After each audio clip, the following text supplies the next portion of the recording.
하나님의 말씀 시편 34편 8절 다 같이 한 목소리로 읽겠습니다. 시작. 너희는 여호와의 선하심을 맛보아할지어다. 그에게 피하는 자는 복이 있도다. 아멘. 하나님, 우리가 주님을 사모합니다. 주님의 말씀을 사모합니다. 주님의 말씀의 그 꿀송이보다도 단 그 맛을 우리가 알기 원합니다. 성령님 이 시간에 역사하여 주시고 인도하여 주시고 들을 길을 허락하시며 깨달아 열매 맺을 수 있는 은혜를 우리에게 베풀어 주옵소서.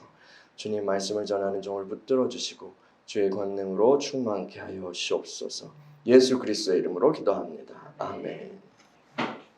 오늘은 여호와의 선하심을 맛보아할지어다 라는 그런 주제로 말씀을 전하려고 합니다.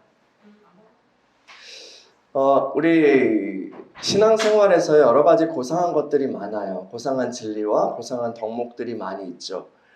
거룩함이라든가 의로움이라든가 아니면 승화라든가, 고통을 승화시킨다고 하잖아요. 승화라든가 아니면 자족함이라든가 이루 말할 수 없는 그런 어려운 환경 속에서 하나님으로 인해서 기쁨을 누리는 그런 거라든가 여러 가지 이제 정말 그 높은 것들이 많이 있습니다. 좋고 높은 것들이 많이 있습니다. 그런 것들이 이제 우리가 신앙생활에서 하나님께서 허락하시면 얻을 수 있는 그런 열매들이고 또 도달해야 할 목표이기도 하죠. 주님께서 우리에게 베풀어 주신 그 은혜이기도 하고요. 그런데 우리의 믿음이 이제 여러 가지 더 그렇게 막 멋진 그런 것으로 가기까지 기반이 되게 튼튼해야 돼요. 그리고 기초가 단단해야 돼요. 건물을 짓는다고 생각했을 때 그 기반과 기초가 되게 튼튼해야 합니다. 단단해야 합니다. 물론 우리의 신앙의 기초는 예수 그리스도이시죠? 우리 예수 그리스도, 주는 그리스도시요 살아계신 하나님의 아들이십니다 라는 그 신앙 고백을 베드로가 할 때 내가 이 반석 위에 내 교회를 지으리니 라고 하셨잖아요.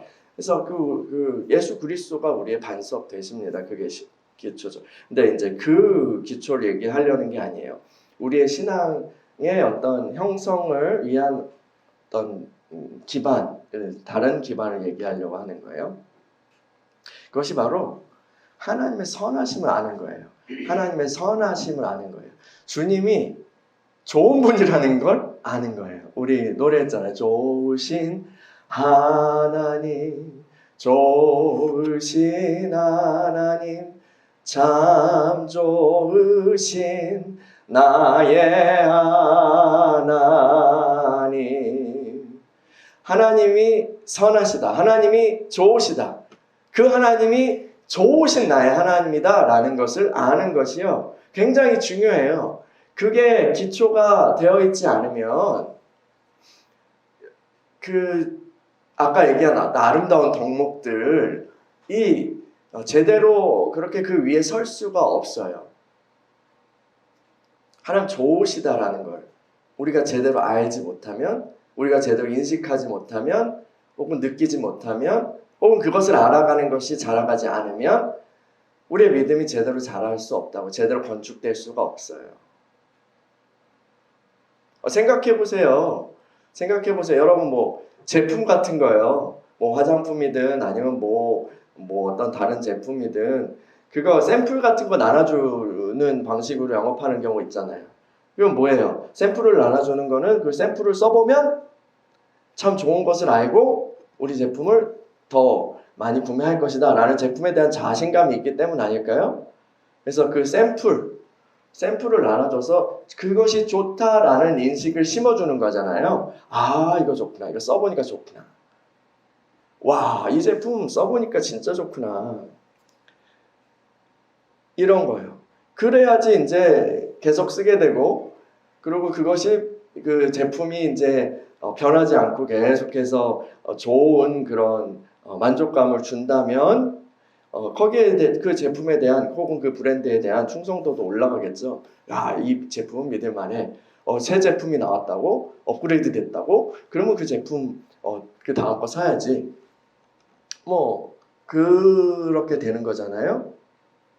좋은 것을 근데 내가 알지 못하면은 그 제품에 대해서 추천할 수도, 자랑할 수도, 그리고 그 다음 제품이 뭐 나온다고 그거를 또 살려고 할까? 안 할 거잖아요. 그렇죠.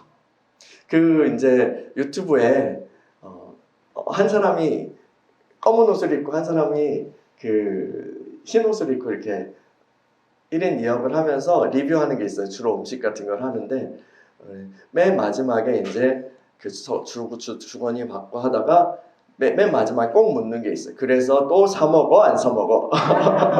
그러면 이제 마지막에 이거 몇 개 더 쟁여내야겠다 하면은 이제 추천하는 거죠. 아이고 그냥 이거는 집에서 딴 거 그냥 해먹으면 돼 라고 그렇게 하면은 이제 평가가 안 좋은 거잖아요. 그래서 또 사 먹어 안 사 먹어 라고 그렇게 한다. 하나님에 대해서도요, 선하심을 모르면 하나님의 선하신 분이라는 것을 우리가 맛보아 아는 것이 없으면 그것이 진짜로 내 삶에 선하신 분이라는 것을 하나님 그 지식이 내가 경험하지 못하고 알지 못하고 하지 않으면은 우리가 그 이상으로 뭔가 나아가기 어려워요. 하나님께도 나아가기 어렵고, 그리고 하나님을 추천하는 건 뭐예요? 전도하는 거예요. 복음 전하는 것도 어려워요. 이 제품을 예로 들었지만 사실은 그 하나님과의 관계, 믿음이라는 것은 그 제품에 대한 신뢰라기보다는 인격적인 관계 속에서의 신뢰잖아요. 그렇죠?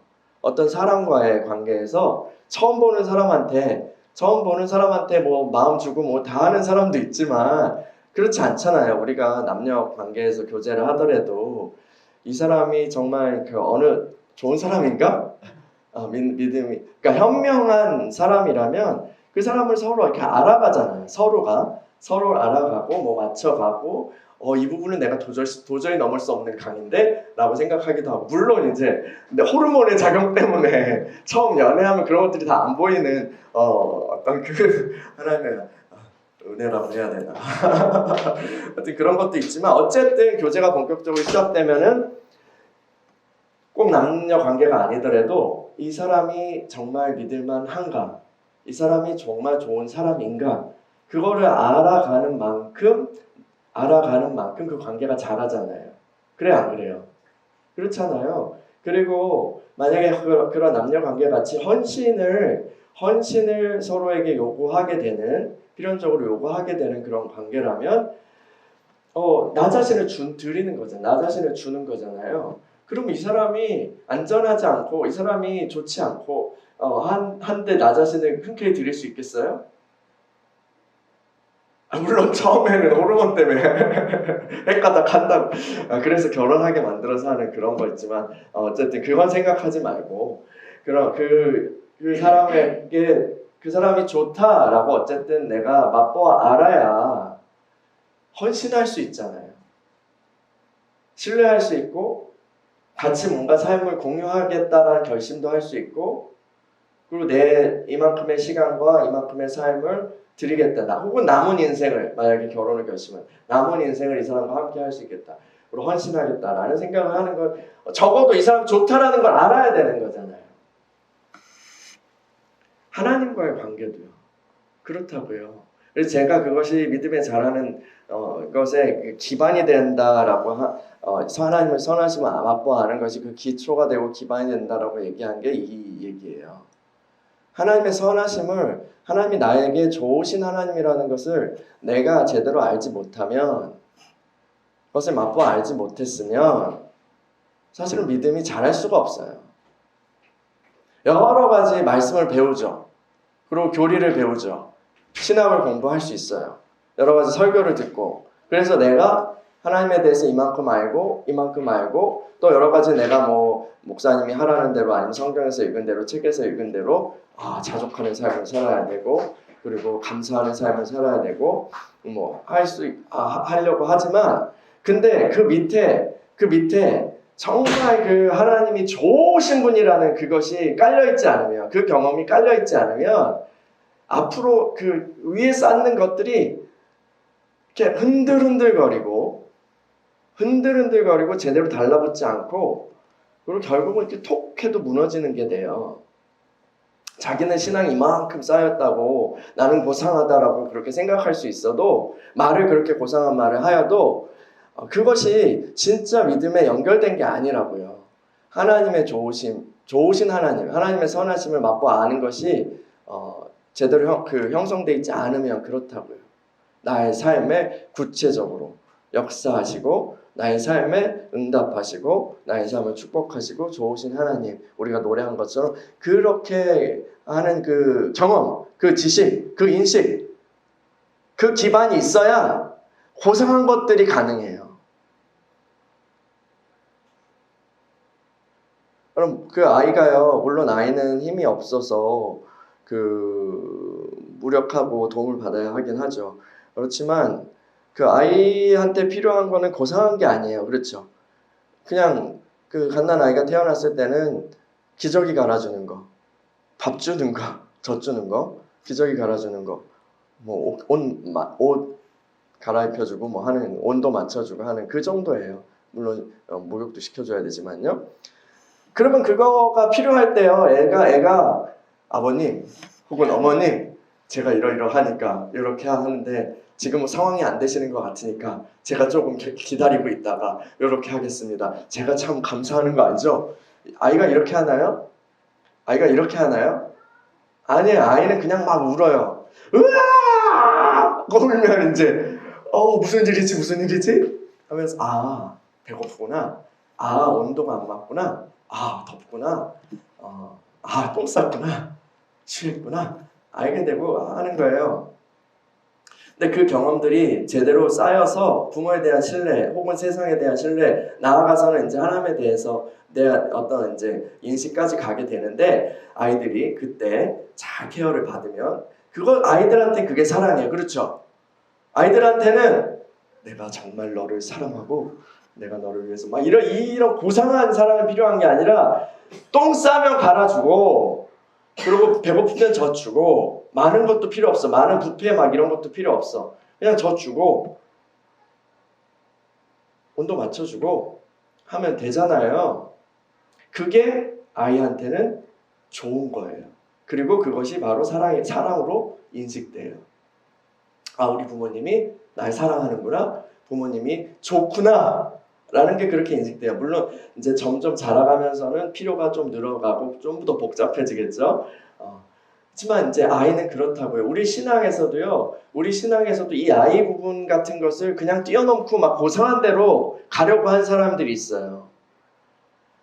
막 고상한 말씀, 자기 부인과 막 거룩과 경건의 비밀, 막 이런 것들로 바로 뛰어가서 그것들을 쌓아가는데,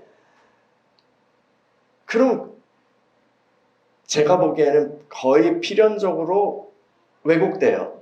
알아먹을 수가 없어요. 아이한테 뷔페 먹인다고 아이가 제대로 자라요? 안 돼요. 스테이크 준다고 아이가 제대로 자랄까요? 안 돼요. 아이는 젖부터 먹여야 돼요. 근데 그것이 형성이 돼야 돼. 무슨 얘기냐면 우리 믿음에서도 하나님이 좋으신 분이라는 것을 내 수준에서부터, 믿음 시작한 내 수준에서부터 시작해야 돼. 경험해야 된다는 거예요. 그 경험은 뭐예요? 아이가 똥 싸고 그 수준인 거예요. 내가 힘든 거, 문제, 이 삶의 문제들이에요. 나 삶의 문제들이요. 관계 문제들이나 건강의 문제들이나 재정적 문제들이나 처음에 그렇게 해서 거기에 하나님이 나를 돌보신다. 그 가운데 하나님이 역사하시고 날 구원하신다. 라는 그 체험들이 있어야지만 하나님 나한테 먹을 것을 주시네. 하나님이 나 아팠는데 나를 치료해 주셨네. 라는 어떤 그것에 대한 경험이 있어야지만 나를 공격하려고 하는 사람에게서 나를 건져주셨네 하는 어떤 그 경험이 있어야지만 하나님이 좋으시구나 라는 것이 내게 인식이 되는 거예요. 그 맛보아 알미요.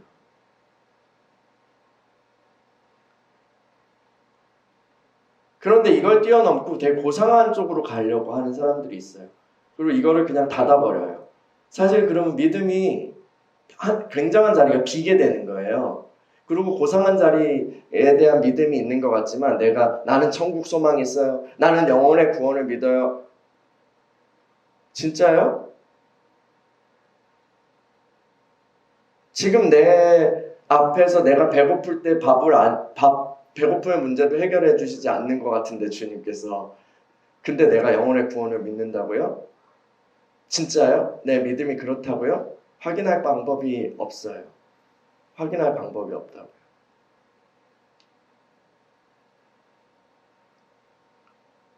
그래서 영혼의 구원과 마음의 변화와 이런 것은 하나님이 하시지만 기도를 통해서 내가 내 마음의 심리적인 병화가 일어나고 또 어떤 구원을 받고 이런 제사함을 받고 하지만 지금 나를 대적하고 있는 그런 영적인 세력에 대해서 나를 구원하시지 않으시고 나를 누르고 있는 그런 상황에서 나를 건지시지 않으시고 그리고 내 지금 필요한 어떤 것들을 채워주시지 않으시는데 내가 그것을 믿는다라고 하는 말이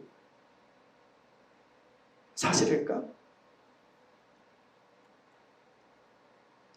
아닐 수 있다는 거예요. 그 믿음이요. 그러니까 아닐 수 있다는 거예요. 장로교 신자들이요. 저는 장로교 목사죠. 굉장히 이제 장로교 전통의 그 까벤주의의 그 전통에 저는 되게 사랑하고 그 위에서 서서 말씀을 전합니다. 하나님의 주권과 주님의 예정하심과 그리고 끝까지 붙드시는 하나님의 그 놀라운 사랑과 모든 일에 대한 은총과 이 하늘의 차원의 진리를 그렇게 설명하거든요. 땅의 차원에서 설명하기보다 하늘의 차원에서 설명을 해요. 근데 고상하게 너무 그것을 고상하게 그 교리만을 딱 이렇게 생각하고 또 설교하고 그런 환경에서 그렇게 신앙생활을 시작하게 되면 자칫하면 지금 내 삶의 현장과 그것이 연결이 잘 안 돼요. 자칫하면.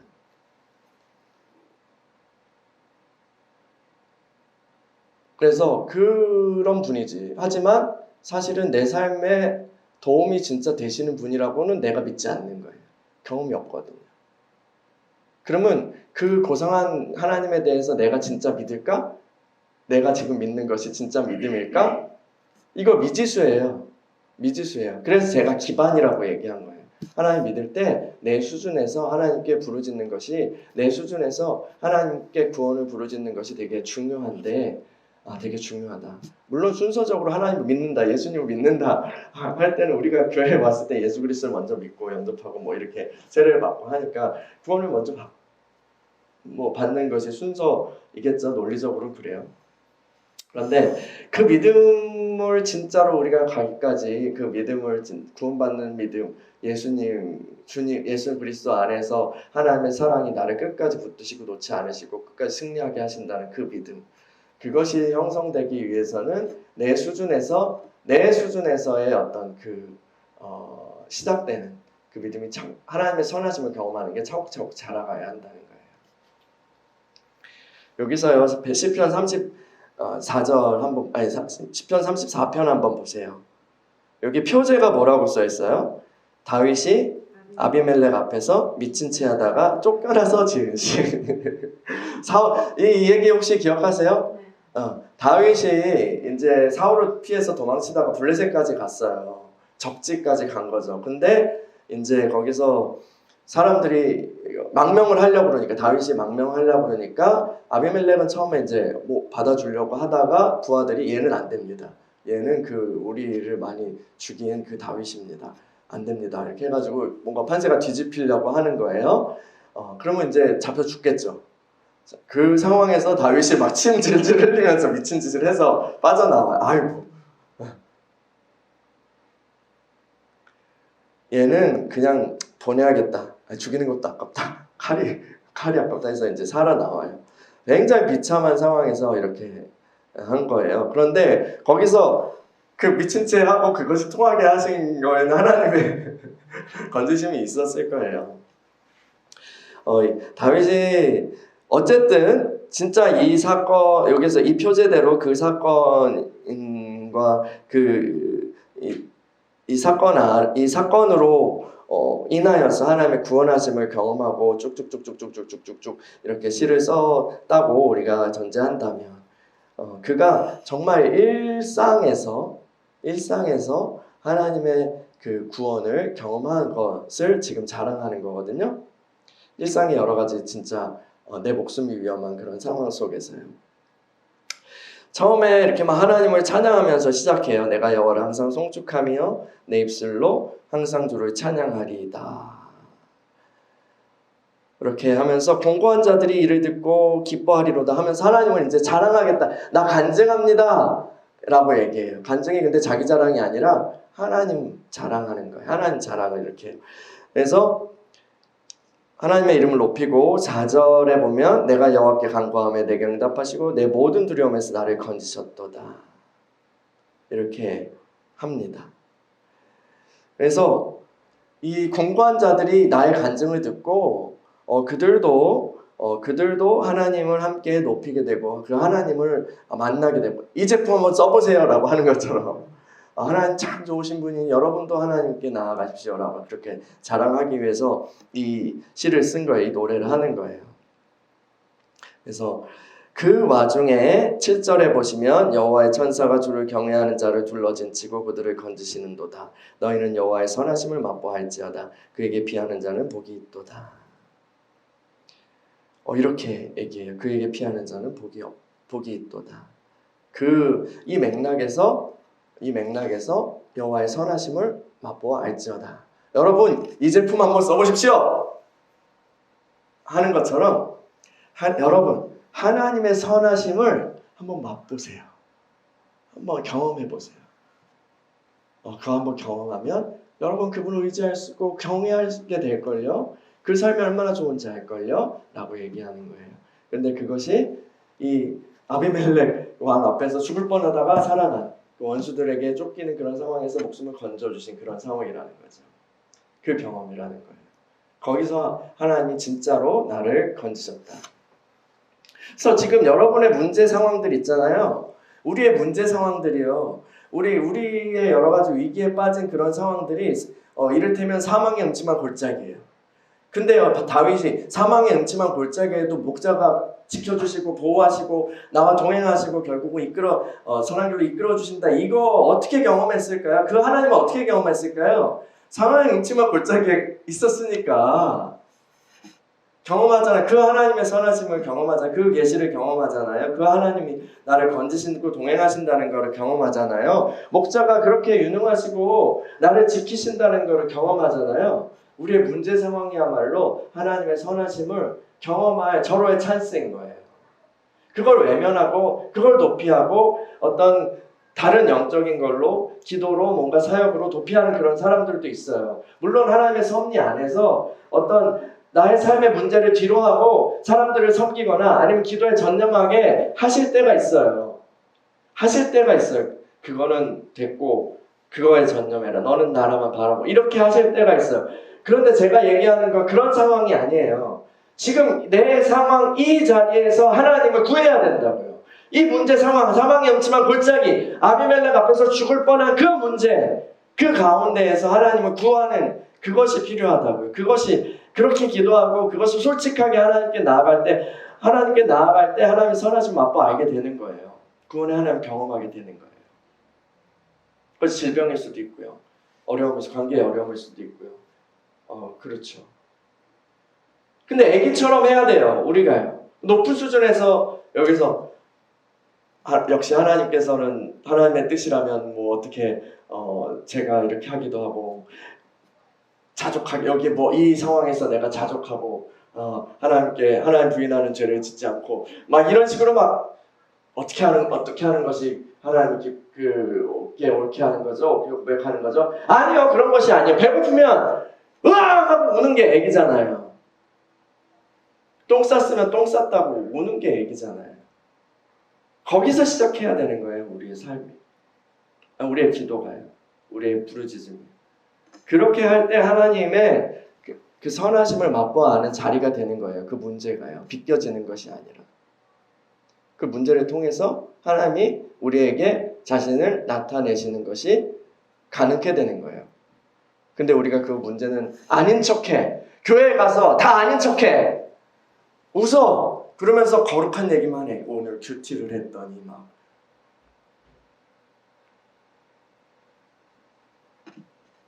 속은 막 문드러지는데 집에 가면 막 여러 가지 초토화되어 있는데 그런 얘기 하나도 안 하고 부끄러우니까.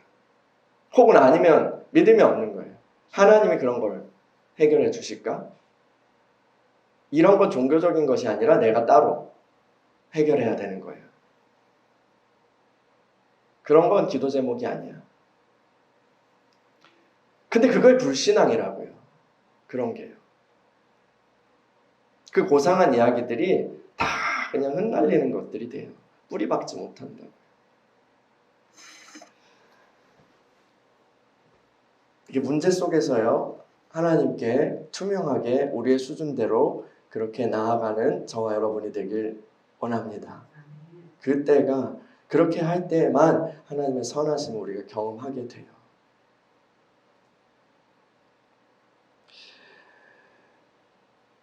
그리고 9절에 보세요. 9절, 10절을 한번 보세요. 9절, 10절. 너희 성도들아 여호와를 경외하라. 그를 경외하는 자에게는 부족함이 없도다. 젊은 사자는 궁핍하여 줄일지라도 여호와를 찾는 자는 모든 좋은 것에 부족함이 없으리로다. 아멘. 여러분, 결핍이요. 이것도 문제라고 할 수 있지만 특별히 결핍 상황이에요. 어떤 무엇이 없는 그런 것, 결핍된 그런 부족함이라는 그 상황이요. 이것 또한 하나님의 선하심을 맛보아 알 수 있는 절호의 장소이고 절호의 기회이고 절호의 때예요. 내가 없을 때요. 내가 없는 것이요. 내가 결핍된 거예요.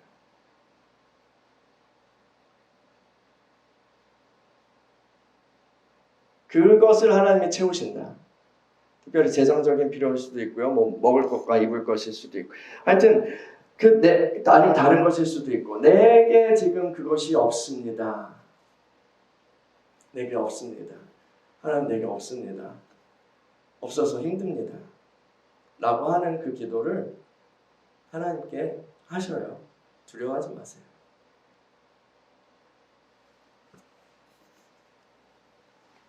그럴 때에 모든 좋은 것에 부족함이 없게 하시는 그 선하신 목자 되시는 좋으신 하나님을 우리가 만나게 되는 거죠. 만약에 여러분의 아이가 용돈이 부족해. 아니면 뭔가 이렇게 학용품을 사야 되는데 막 얘기를 안 해. 얘기를 안 하고 엄마 생각한다고 아빠 생각한다고 얘기를 안 하고 그냥 혼자서 막 해결하려고 하거나 아니면 맨날 선생님한테 혼나든가 망신당하든가 아니면 스스로 막 그래요. 그거 꿋꿋하게 아이가 해결한 거예요? 그게 꿋꿋한 거예요? 여러분이 부모라면 그 아이로 인해서 어떻게 생각하시겠어요? 네가 나를 참 배려해주니 정말 고맙구나. 앞으로도 그렇게 하도록 하여라. 네가 나를 참 생각해주니 고맙구나. 아니요. 그 마음도 있겠죠. 야, 얘 그 헤어링 그것을 기뻐하는 마음이 요만큼 있을 수 있어. 근데 먼저 어떤 감정이 나올까요? 속상하죠. 슬프죠. 화나죠.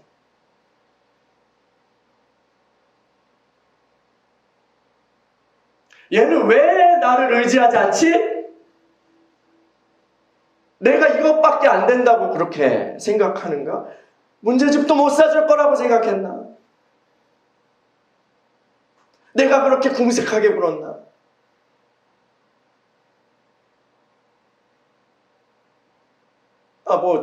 가난한 아버지나 어머니 그럴 수 있어요. 그렇지만 부모 마음, 그 부모 마음이 그런. 하나님은 가난하신 분이 아니에요. 그렇죠? 영광 가운데 풍성한 것으로 우리에게 채우시는 분이잖아요. 근데 막 하나님 배려해 내가 막. 꾹 참아. 그것이 하나님 기쁘시게 하는 길이라고 생각해. 하나님 마음 모르는 거죠. 모르는 거예요. 부모 마음 모르는 것처럼. 그러니까 우리의 수준을 넘어서 지나치게 하나님 앞에서 어른스럽게 하려고 하지 않는 게 좋아요. 아까 얘기했다시피 아프면 아프다고, 힘들면 힘들다고 그렇게 얘기하는 것이 믿음의 시작인 거죠. 거기서 출발해서 자족으로 가고, 거기서 출발해서 감사로 가고, 거기서 출발해서 뭐 어떤 거룩함으로 가고 천국을 바라고 가야지. 이 시작점이 여기 없는데 끊어서 뚝 요것만 되리라고 생각해서는 안 된다는 거예요.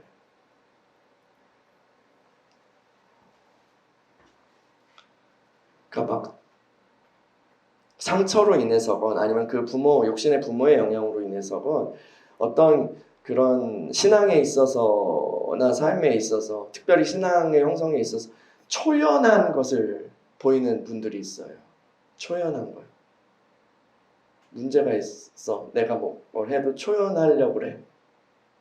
그리고 내가 힘들지만 힘들지 않다고 생각해. 느끼지도 못해. 이미 그 감정을 나는 꿋꿋하게 장녀로서 이렇게, 혹은 장남으로서 이렇게 살아야 했다라는 것이 이렇게 막 이미 형성이 돼서 초연하게 뭔가를 그렇게 대하려고 해요. 하나님에 대해서도요. 이런 문제 같은 건 하나님께 간구하면 안 되고 자족하라고 그랬으니까, 아니면 이건 나를 위한 어떤 하나님의 훈련이니까 하면서 생각한다고요. 하나님 훈련하시는 분이죠. 제가 강조하는 부분이기도 하죠. 일상에서 하나님이 나에게 원하시는 것이 무엇인지 이렇게 생각해야 된다라고 그렇게 강조하잖아요, 제가요. 그런데 그 차원이 아니라 완전히 막 그냥 사단이 누르고 막 죽이고 막 조롱하고 해가지고 삶이 엉망이야.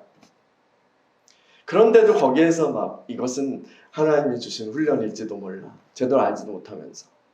이것은 나에게 내가 여기서 감사하라고 하시는 걸 거예요. 아니에요. 기본적으로 눌린 거예요. 그거는 삶이 눌린 거예요. 왜요? 처음부터 하나님의 선하심을 신뢰하는 어떤 그 하나님의 선하심 맛보아한 것 위에서 거기서부터 신앙을 시작한 게 아니라 그걸 그냥 넘어가고 막 고상한 그런 말씀들을 갖다 붙인 거예요. 신앙이란 그런 것이다라고 생각하면서 형성한 거죠. 그럼 처음부터, 그런데 그래가지고 이제 막 처음이면 괜찮아. 처음에 그 건물이 요만큼 세워졌을 때는 괜찮아요. 금방 여기 다시 기초 닦으면 되잖아요. 근데 막 20년, 30년 신앙생활 했어. 40년 했어요. 그래서 막 직분도 받았어. 심지어 사역자도 돼. 그렇게 하는데 이런 하나님의 선하심을 맛보아한 것 위에 쌓여진 게 아니에요. 그러면 대공사가 필요한 거죠. 대공사가 필요해요.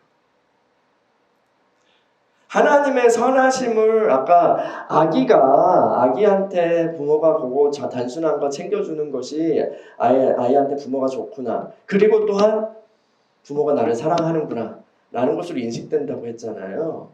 근데 결국 구원이 뭐예요? 하나님의 사랑을 아는 거거든요. 하나님이 나를 사랑하신다는 걸 받은 거예요. 성령을 받는다는 것도 하나님의 사랑이 우리 마음에 부음바 된다는 거예요. 그런데 이 기초적인 어떤 그 삶의 차원에서부터 하나님을 신뢰하지 않아요. 이게 비어있어요. 그런데 그 하나님의 사랑이라는 거, 나를 사랑하신다는 거 내가 진짜 믿고 있겠냐라는 거예요.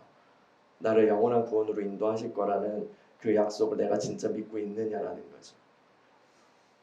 내가 진짜 그렇다면 그 구원이 진짜인지, 그 믿음이 진짜인지 내가 확인해 봐야 돼요.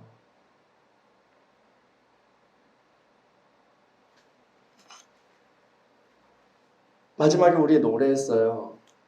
그 죽음도 생명도 천사도 그 어떤 것도 그리스도 안에서 우리를 향한 하나님의 사랑에서 끊을 수 없다. 그 로마서 말씀을 가지고 찬양한 거잖아요. 이거 놀라운 사랑이고 이거 진리예요. 그 사랑 맞아요. 근데 그 사랑은 체험되는 진리고요. 체험되는 진리고요. 그리고 아주 작은 우리의 수준에서부터 경험해야 되는 진리.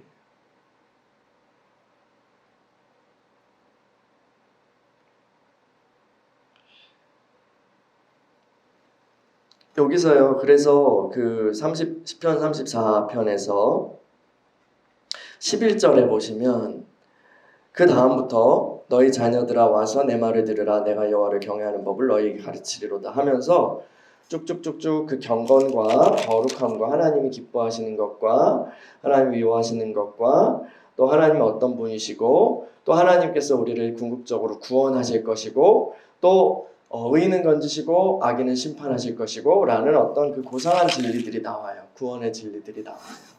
이것들이 쭉 나와요.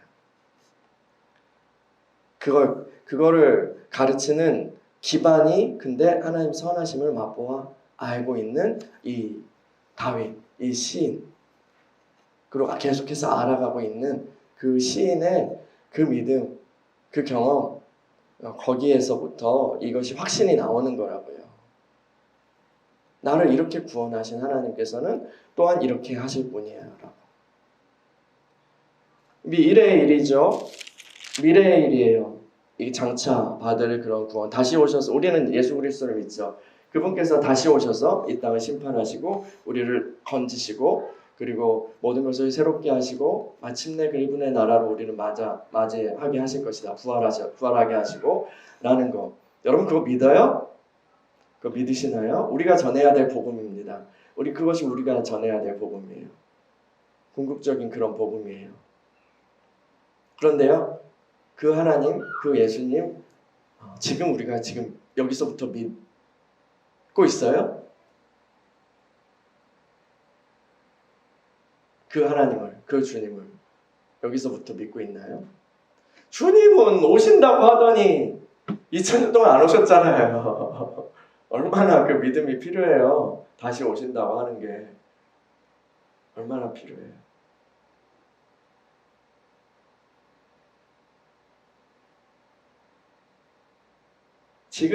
지금 이 땅에서 우리의 삶 속에서요 완전한 완전한 구속을 다 체험할 수는 없어요. 그렇죠. 그렇지만 하나님께서는 우리의 하나님이 되어 주시고 선하신 목자가 되어 주셨어요. 그리고 그분께서 우리를 지금도 인도하고 계세요. 그분은 선하신 하나님이세요. 그분은 선하신 하나님이세요. 보이지 않는 그런 세계에서만 역사하시는 그런 하나님, 혹은 우리가 알지 못하고 지금도 별로 그렇게 말을 하지만 그렇게 크게 생각되지 않는 그런 영적 세계, 영원한 세계, 거기에서만 선하신 하나님이 아니라 지금 내가 발을 디디고 살아가고 있는 지금 현장에서, 삶의 현장에서, 일상의 현장에서 또 우리를 사랑하시는 선하신 하나님이라고. 주님께서 승천하실 때 니네끼리 알아서 살아. 나 여야 갔다 올게. 여기서 알아서 그냥 살다가 있으면은 내가 이렇게 올 거야. 아니면 뭐 그냥 그러다 살다 죽으면 내가 거기서 인사를 해줄게. 이렇게 하시지 않았어요. 다시 오신다고 약속하셨을 뿐 아니라 성령님을 보내주셔서 또 우리를 돌보시는 분이시죠. 그 사랑 가운데에서 우리가 믿음이 자라가는 거예요. 그 사랑을 경험하는 것이 우리의 믿음이 자라가는 거예요. 그 선하심을 아는 것이요. 그래서 여러분 주님이 참 좋으시다. 참 좋으시다. 참 좋으신 분이다라는 것을 날마다 많이 경험할수록 우리가 많이 믿음이 자라가는 거예요. 근데 그 믿음이 많이 경험하는 그 자리가 어디라고요? 아까 얘기했죠? 문제 상황들이요. 사망의 음침한 골짜. 특히 그렇다고요. 특히 그때 아, 나를 진짜 건지시는 하나님이구나 라는 것이, 나를 구원하시는구나 라는 것이 경험되는 거예요.